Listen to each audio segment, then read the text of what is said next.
Bonjour et bienvenue ici sur la page de Metanoia FM. Nous sommes ravis de vous présenter. Déjà pour tout vous dire, ici sur la page Metanoia FM, nous nous occupons de la question de promouvoir le changement de la façon de penser pour un développement holistique, ça veut dire qui touche trois dimensions, esprit, âme et corps. Et aujourd'hui, c'est pour un sujet tout nouveau, un sujet que j'aimerais en tout cas depuis un temps aborder. Et du coup, je me suis dit, pourquoi pas. Alors, nous parlons de la ville d'Ouvira.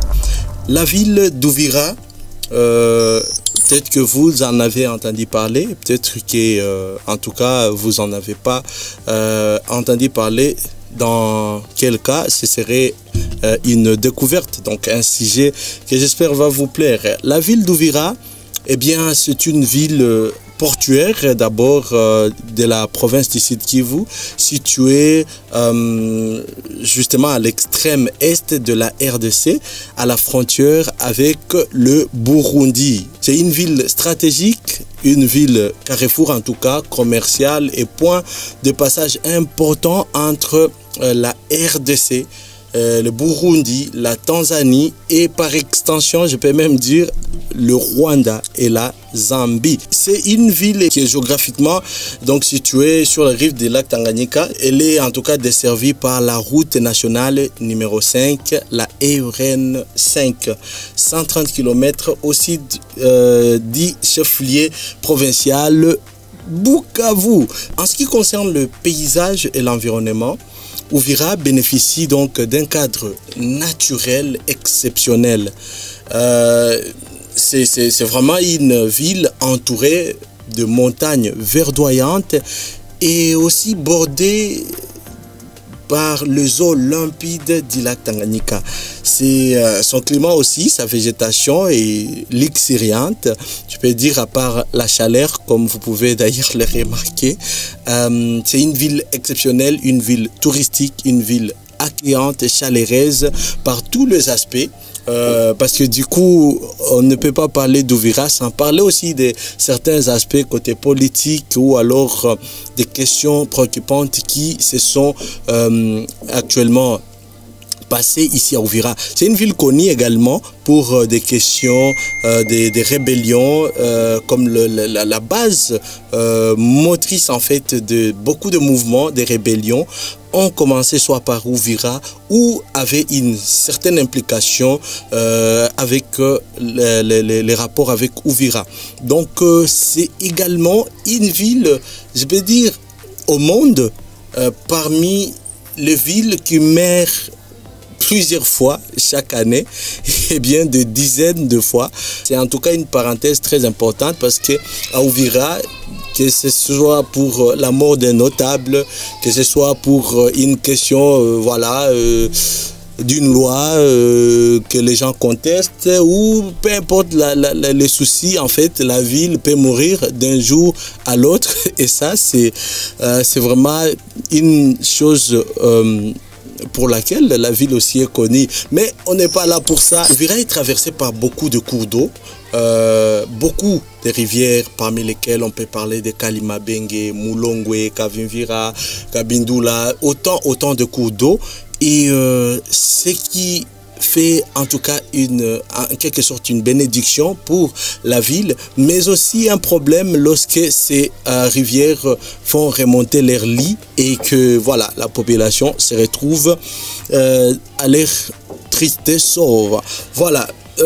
Côté économique, activité économique, Ouvira c'est vraiment un centre commercial très très important. Donc avec son port, le port de Kalundu, le deuxième port le plus important de la RDC se trouve à Ouvira. Ça c'est une question vraiment à retenir. Sur ce côté aussi, les commerces transfrontaliers avec le Burundi est une activité très importante pour la population de la place, tout autant que celle du Burundi et de la Tanzanie également. Et donc, c'est une activité majeure, ces points ici. Et aussi, on peut notamment parler de la question. Ouvira est aussi connu pour ses traditions, ses artisanales, notamment la poterie, les tissages, différentes questions dans ces sens. Donc c'est une ville dynamique, carrefour de plusieurs pays et qui offre également un cadre de vie agréable grâce à son environnement exceptionnel. Donc pour cela, j'espère que vous apprécierez en arrivant à Ouvira vivre certaines de ces choses que je vous ai détaillées. Admirer la beauté, voilà, il n'y a pas trop de routes, mais en tout cas il y a la beauté, la montagne, la chaîne des Mitumba, peut-être que vous l'avez appris juste dans la géographie, mais c'est exceptionnel, c'est beau et c'est incroyablement beau. Autre chose que vous devrez essayer en arrivant à Ouvira, c'est de goûter au mukeke.